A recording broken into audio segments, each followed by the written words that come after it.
পৃথিবীর অনেক বড় বড় জায়গায় যাওয়ার সুযোগ আমার হয়েছে। আমাকে যদি কেউ এখন পয়সা দিয়া বলে যে আপনাকে ফাও নিয়ে যাব, আরো উল্টা টাকা দেব, আমার তো মনে হয় আমি দ্বিতীয়বার দেখতে যাব না। দেখছি তো, আর দেখার কি আছে?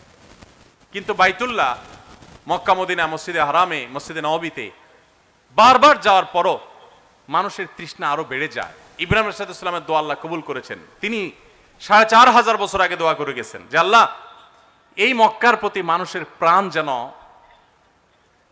এটার প্রতি আকৃষ্ট হয়, মানুষ যেন এটার প্রতি আকৃষ্ট হয়, মানুষের মনটা যেন এখানে লেগে থাকে।